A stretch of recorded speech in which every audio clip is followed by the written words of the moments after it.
Warning: some contents may be disturbing. Viewer discretion is advised.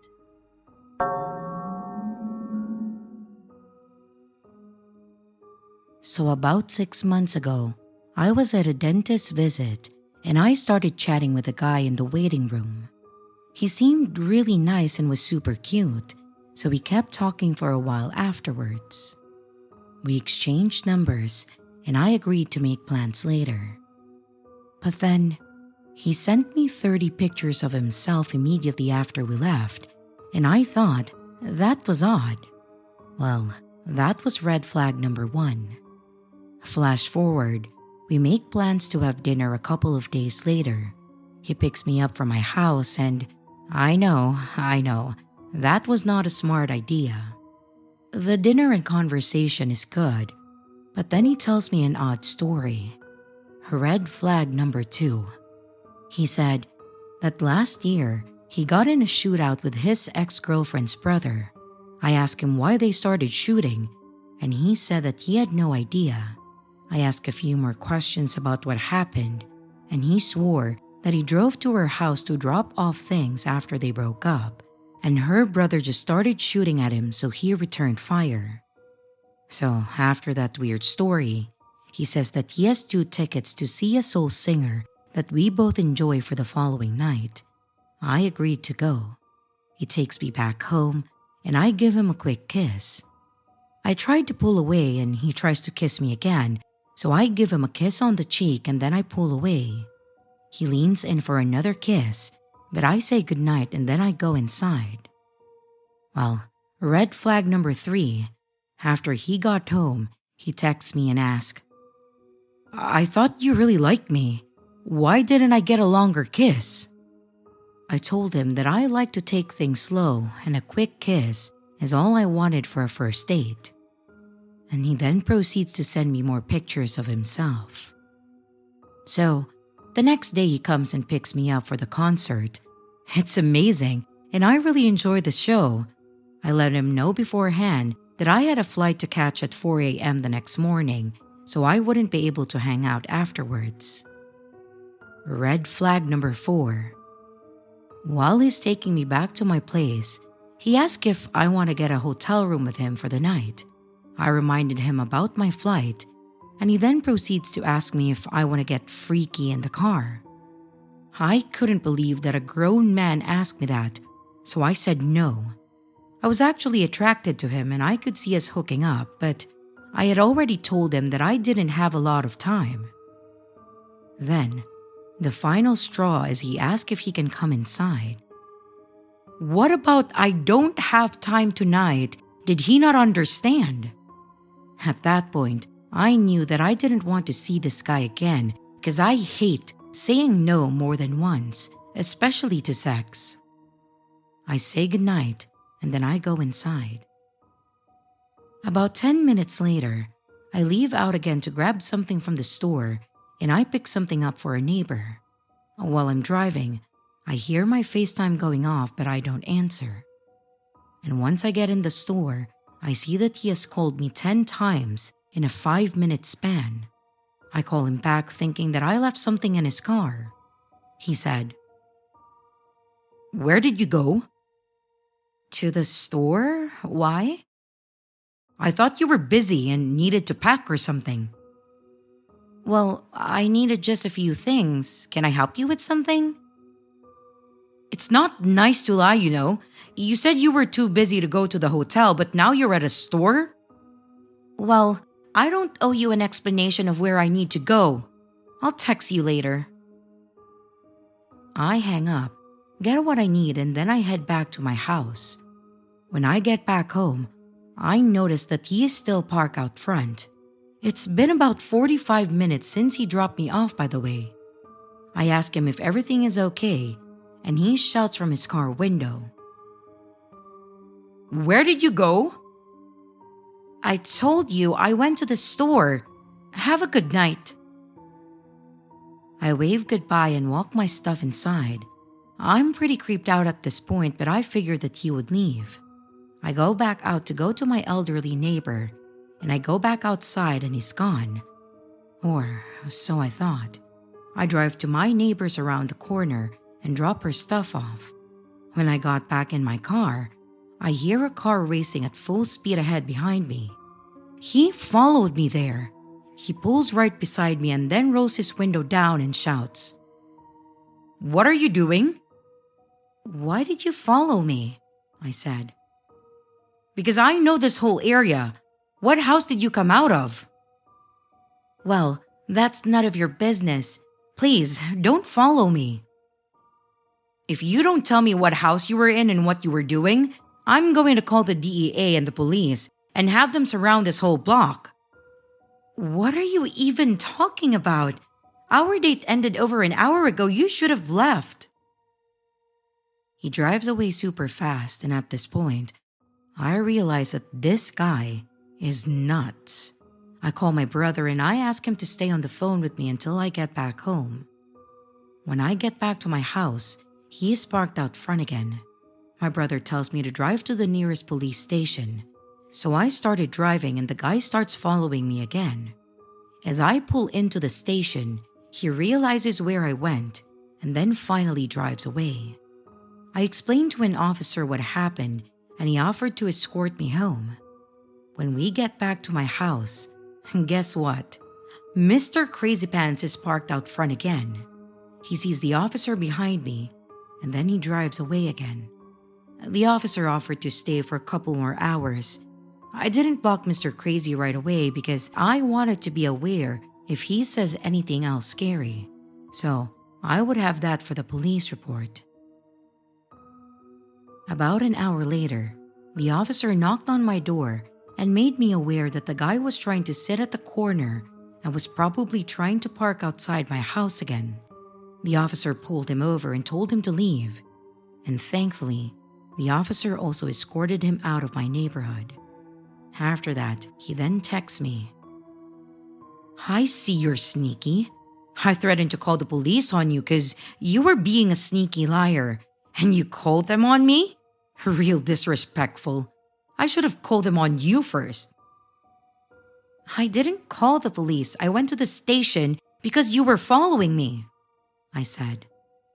And then he said, "I was following you for my safety. You lied about where you were going. You know what I've been through."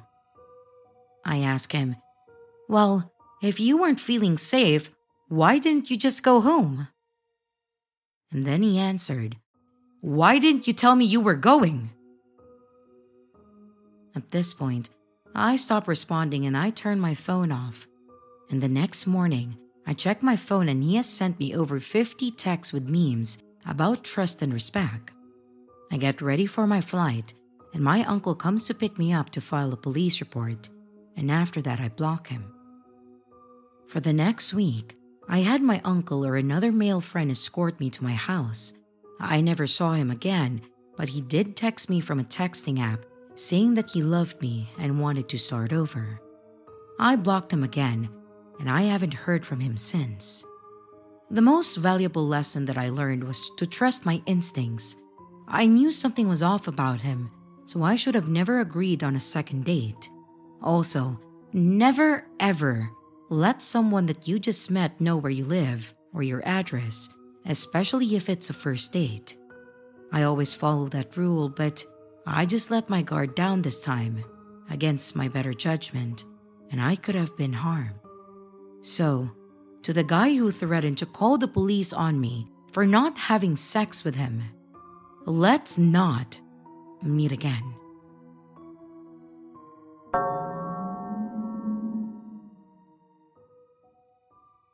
This happened years ago when I was around age 19 or 20 and I worked retail part-time at the mall. I was the closing shift that night and left around 10:30 p.m. to head home. I often took the inside streets versus the freeway, which included a small stretch of back road that was usually pretty empty, especially during that time of the night. This particular night though, I noticed a car about 10 minutes into my 30-minute drive going the same way as me, but I didn't think much of it. As we are approaching the stretch of back road, that's usually deserted at that time. The driver behind me starts flashing their high beams and slowing down/speeding up while tailgating me. I remember feeling panicked that they might hit my car. Eventually, the car pulls up beside me, and now I can see a middle-aged man who is pointing towards the back of my car and then motioning for me to roll my window down. I roll my window down, about halfway, and he says something about how my tire looks like it's flattening and I'm going to damage the rim if I don't pull over soon. I tell him that I don't know how to change a tire, but I'm not too far from home, so I should be fine. But he's pretty insistent about how it will only take a few minutes, and he is happy to help. I know something is off because my car seems to be driving fine, so I politely say that I'm fine but thanks anyways, and then I roll up my window. He drives next to me for what feels like forever, but it couldn't have been more than another minute or so. At this point, something feels so off that I'm afraid to even physically look in his direction. I focus on the road the best that I can, and eventually, he slows down and moves behind me again. After a few minutes, we reach a more populated, well-lit part of town, and I see him make a U-turn. I get home, and I take a look, and my tire is perfectly fine. I have no idea if he followed me from the mall or what that man's intentions were, but I think it's safe to say that they weren't anything good. I even had my dad check all my tires the next morning, and the tire pressure on them was in the normal range. I still think of this night from time to time, and it makes me nauseous to think about how different things might be today if I had decided to pull over that night.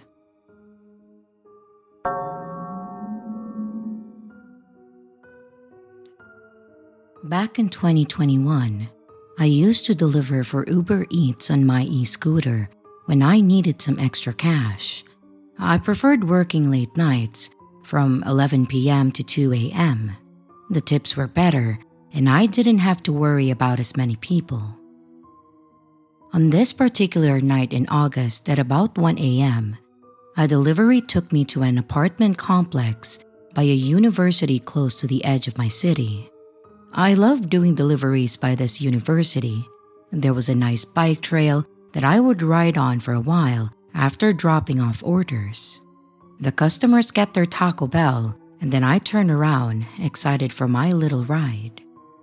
Near the intersection that leads to the university and the trail, there's a weird circular median, not a roundabout, and a little strip mall to my left.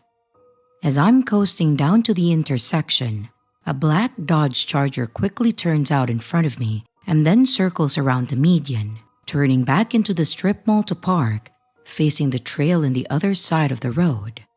I immediately noticed three things. 1, there were no plates, front or back. And 2, the windows were incredibly tinted.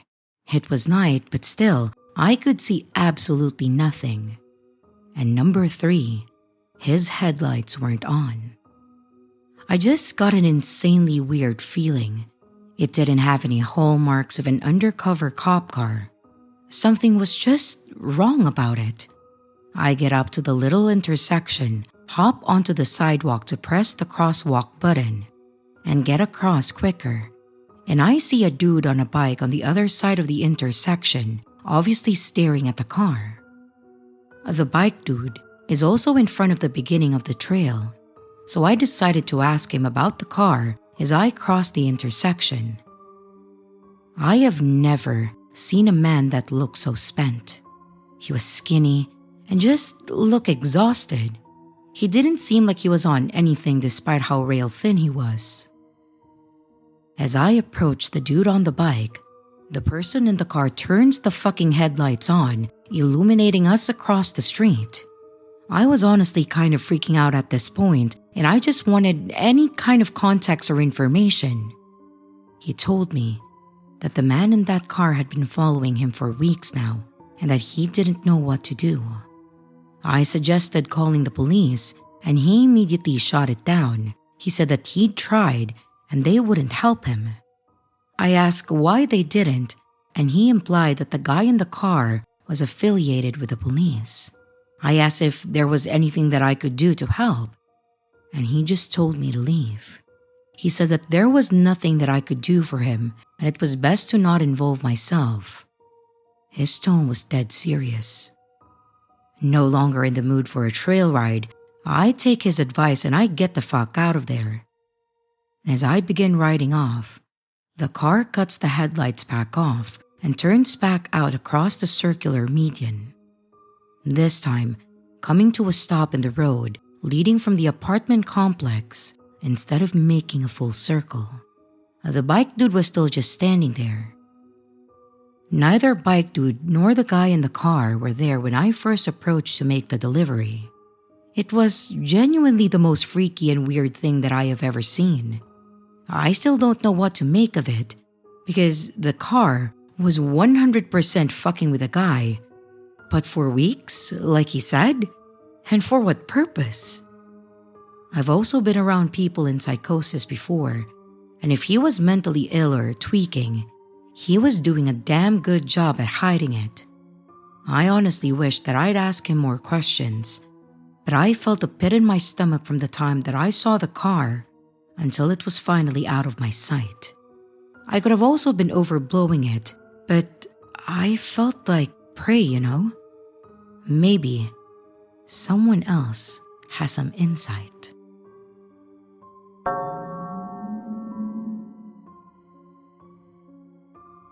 I have a story that actually happened back when I was in middle school, and it was probably one of the freakiest things that I've ever experienced. Thankfully, this didn't happen to me, but it did happen to a friend of mine. For a bit of backstory, I went to a public school that was in a fairly shady part of the state that I lived in, and at an early age, I learned that people could be absolute creeps. I mean, when I was 18, I was actually stabbed at a gas station because I took the last blue Monster energy drink that was on the shelf. What's worse is that the guy that stabbed me then took my Monster drink and then poured it all on my face before he took off and left me for dead. Maybe I could send you that story in more detail someday, but that's not what the story is about.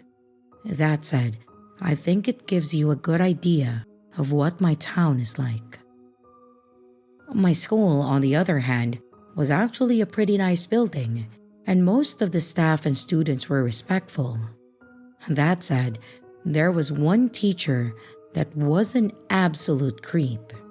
He was a computer and technology teacher, and he was seriously an absolute skis. I won't use his real name because I don't want people to track the story down and then get my friend's name. So, we're just going to call him Mr. Peters.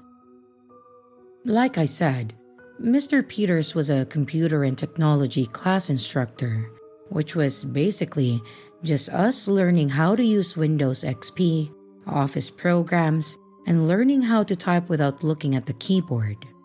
I don't know if he was the only person in town that knew how to teach the class, because it seemed like he was able to get away with more than any other teacher that I'd ever known.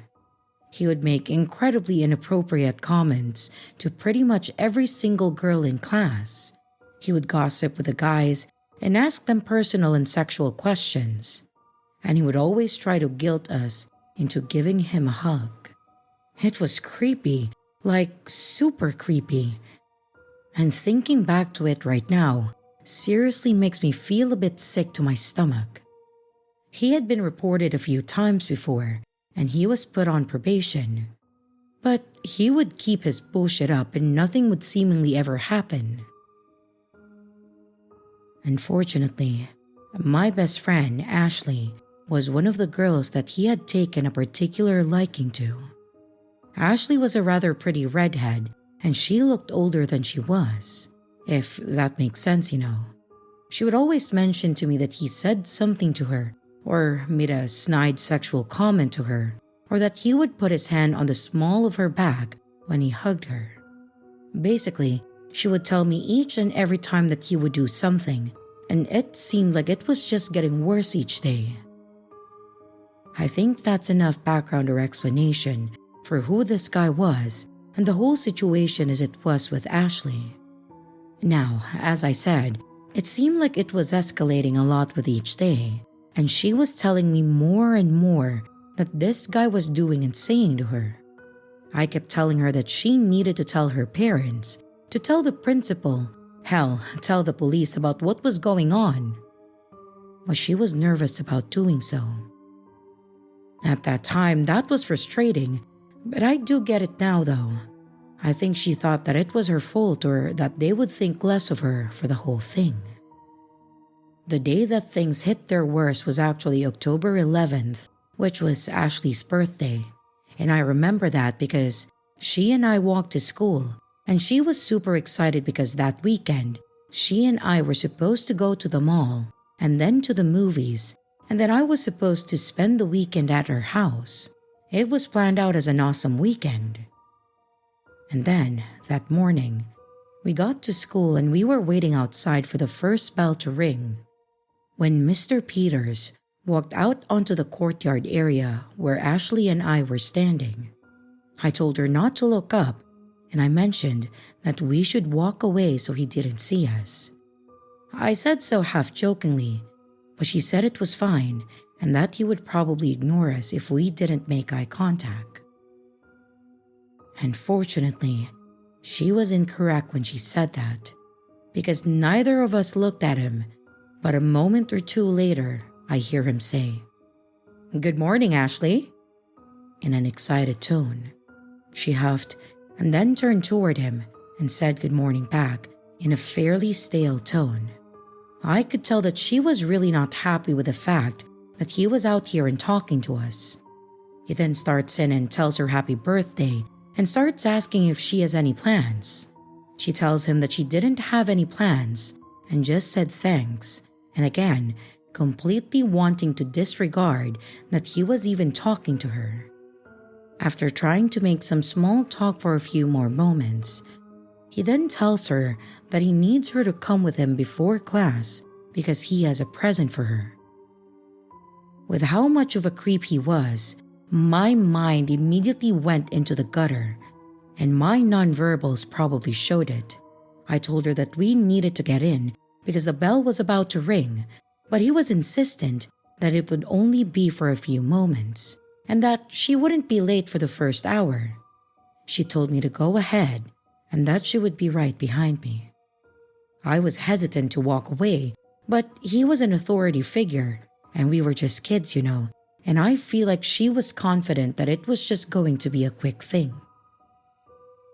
I very much wish that she was right, or that I had gone with her, or that we had just walked away and gone to class, because what unfolded after this was horrible.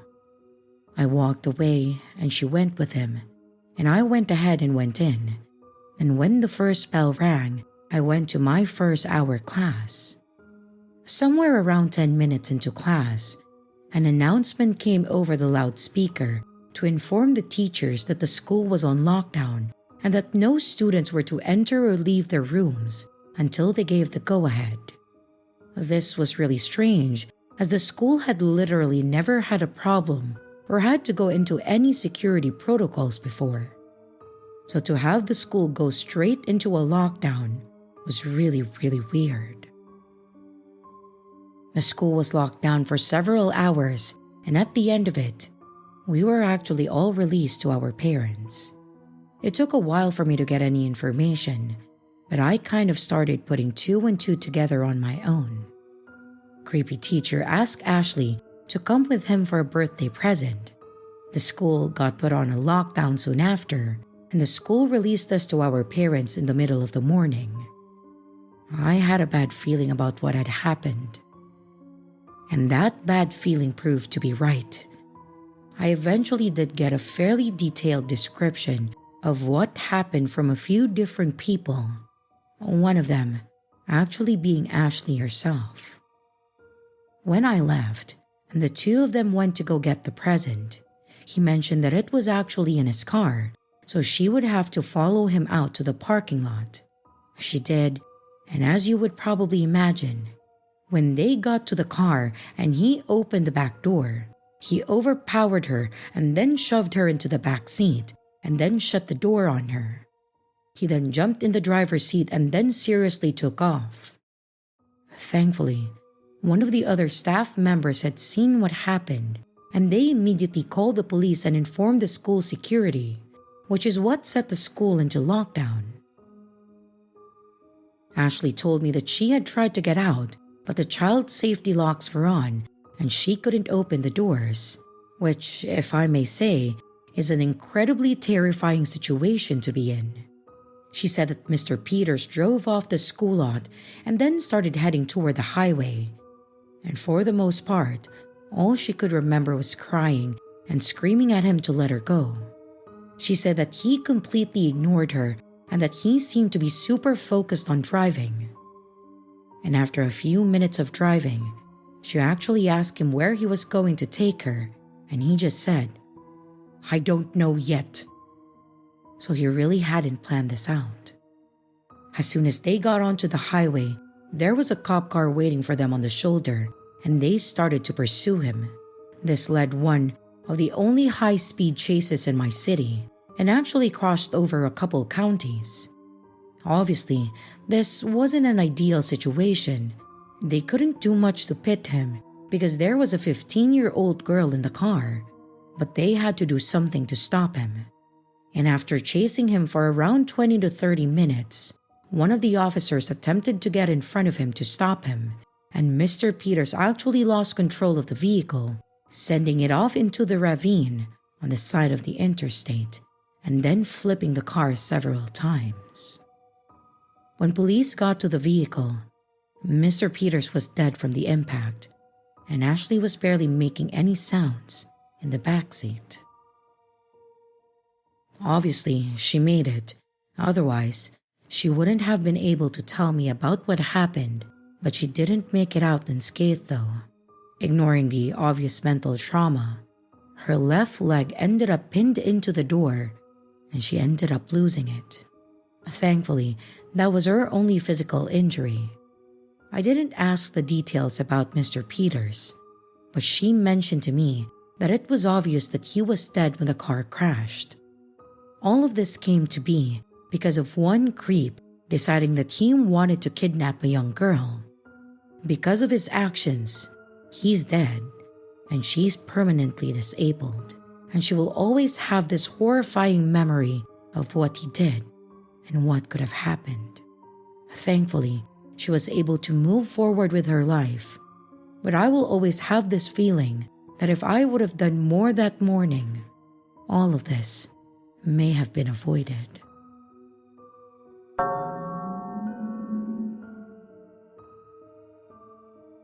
For context, I am from a small town that houses 3 different elementary schools and only one middle school and high school.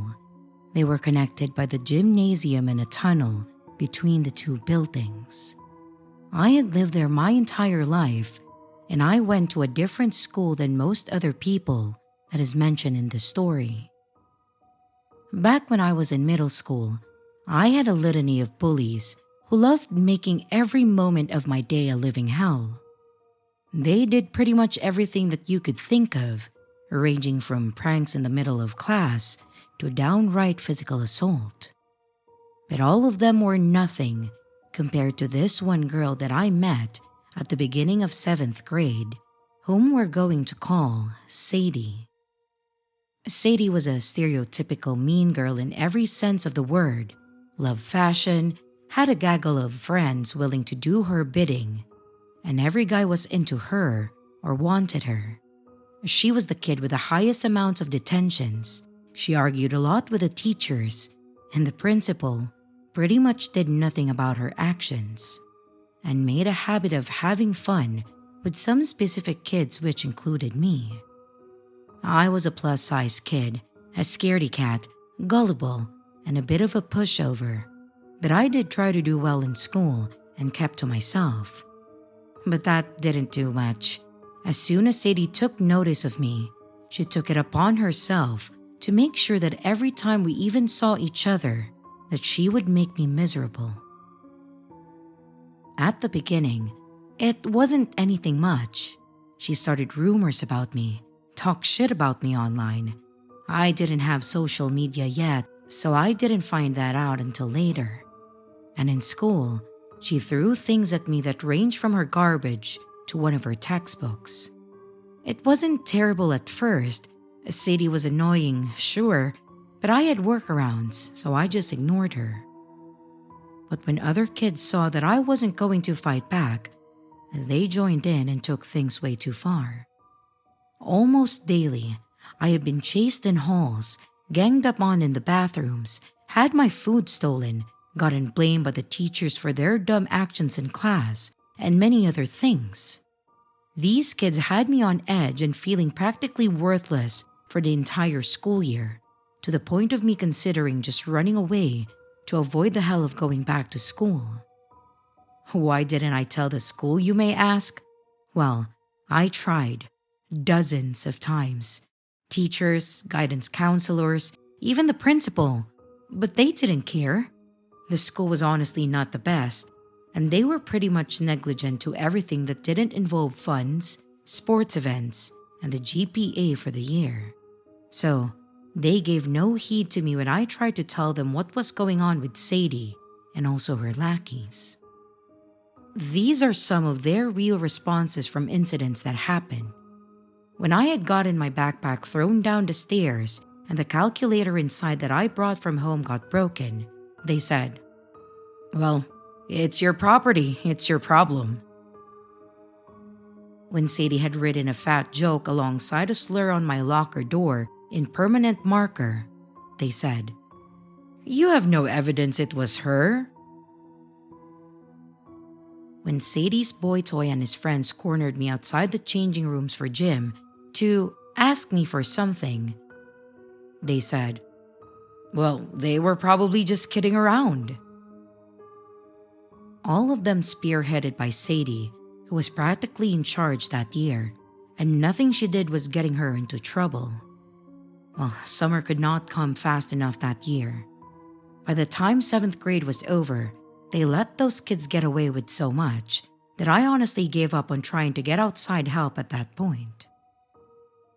As I got some personal help that summer, I decided that things would be different by the time that I had to go back to school for the following year, that I wasn't going to be Sadie's personal punching bag anymore. When 8th grade started up, I was ready. I learned MMA self-defense and defended myself vocally. I wasn't so quiet anymore, and I fought back. And it worked. None of the old bullies from last year even looked my way again, except for Sadie, who still tried to pull her usual stunts. But the longer I showed her that I didn't care, the more it pissed her off. Honestly, it felt like ample revenge to all of the shit that she put me through last year. Sadie, however, would not let it go for the life of her.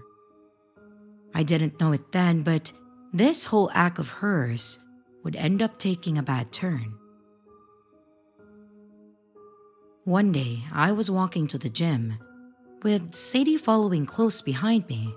She did not share a gym class with me, but she did like following me around in between classes and trying to get a rise out of me. This day, however, was not great for me.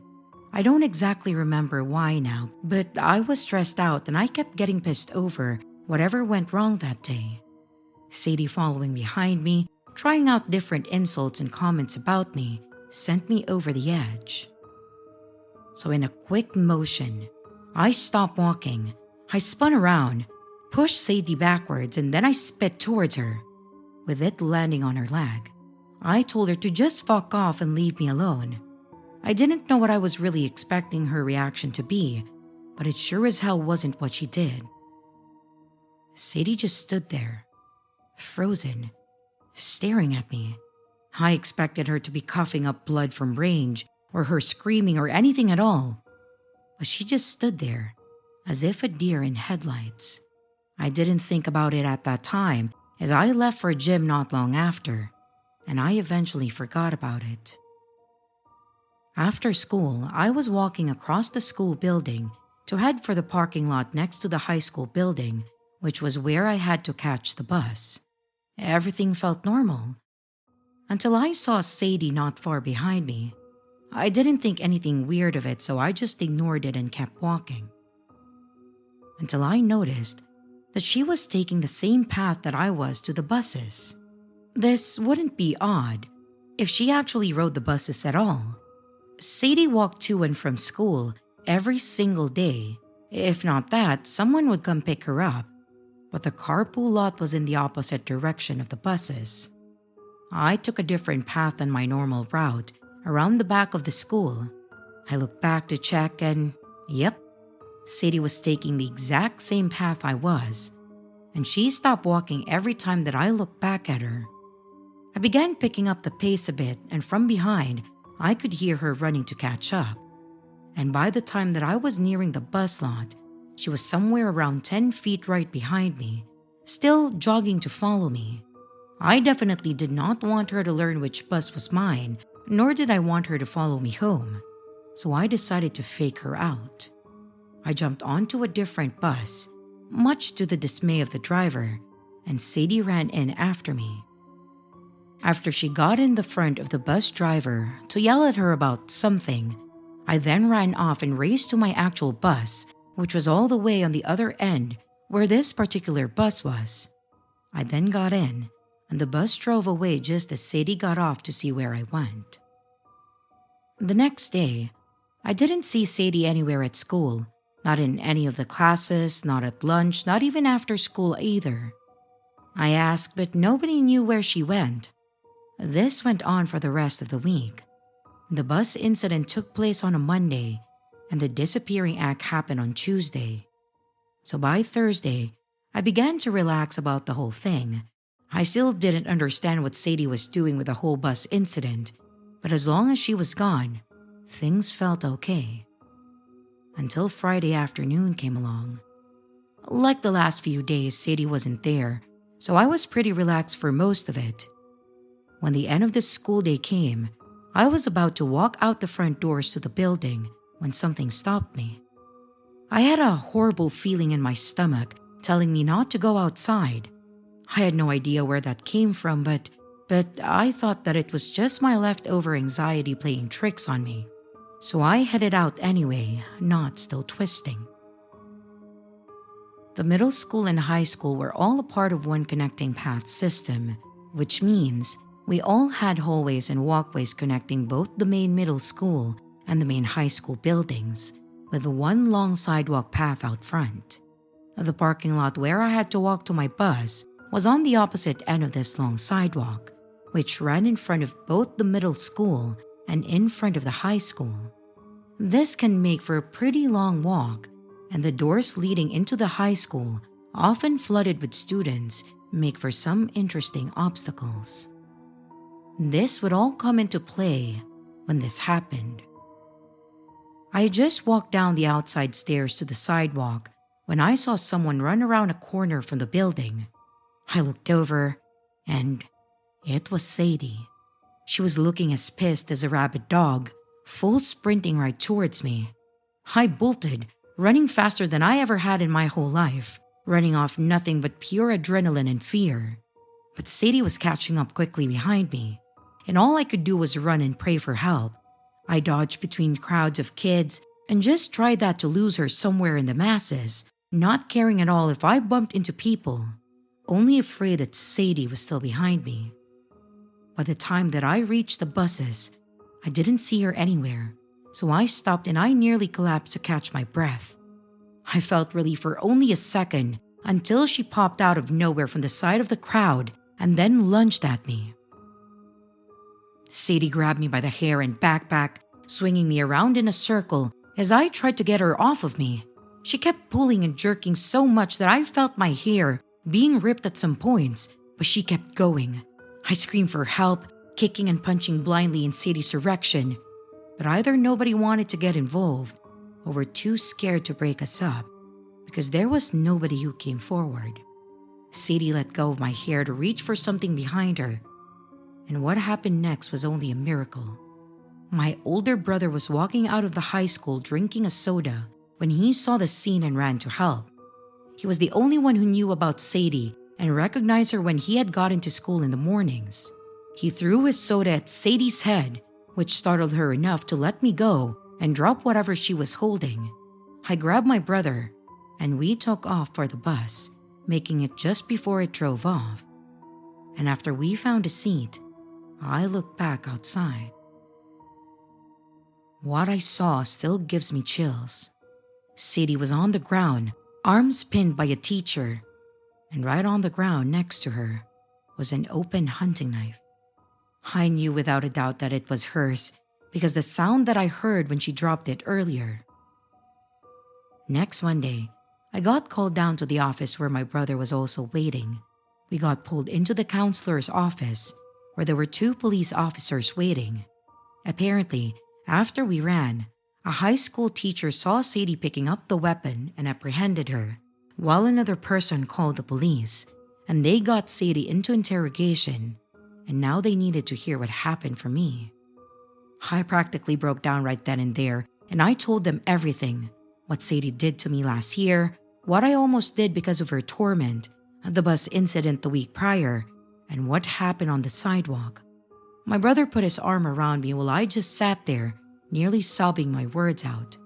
The police and the counselor just sat there writing down what I said, but they looked on sympathetically.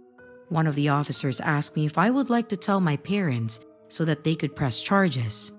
At this point, I just wanted everything to end about this horrible situation and be done with it. So I just told them to do whatever they wanted, and I just wanted this to stop. The counselor could tell that I was already upset enough, so he sent me back to class. Me and my brother then made a promise to never speak of this again. Sadie ended up getting into juvie for the rest of the school year, all the way until halfway through the 2nd semester of freshman year of high school. The school also had some changes to it too. Police officers were now on duty during school hours in the middle and high schools. We had stricter policies with bullying, and kids could now stay with teachers before, during, and after school if they needed to. I never saw Sadie again after that, not even in passing. I later learned from one of her old friends that after senior year, she dropped out to get her GED because the incident on her police record meant college was impossible. It's been over 9 years since that day on the sidewalk. I will admit, this is honestly not as bad as what other kids probably had to go through. But I still feel the trauma from that time in middle school, and especially from what Sadie did to me. After middle school, I had developed depression, severe social anxiety, and PTSD from the bullies. I can't fully blame the situation for everything, as maybe if I pushed a bit harder with the teachers and the principal, maybe this wouldn't have happened in the first place. But eventually, things did end up getting better. I just wish I could go back to my 13-year-old self that had to endure all of that to say that everything was going to be okay. I am doing better now, and I am looking into therapy. I am in university right now, and I cannot be prouder of how far I've come.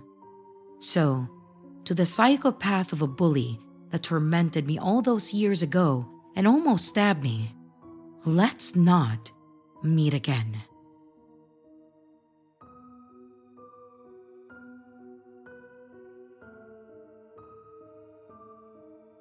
And here's the riddle for this video.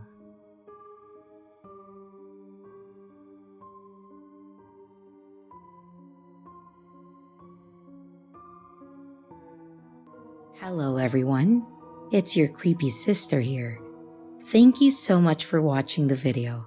I really appreciate it. I would also like to give some extra love to my Patreon members, my channel members, and also my tippers. Thank you so much.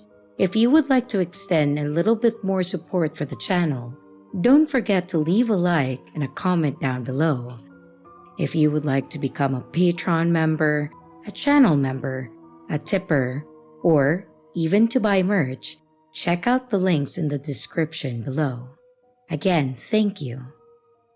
And I hope you stay scared because your fear feeds me.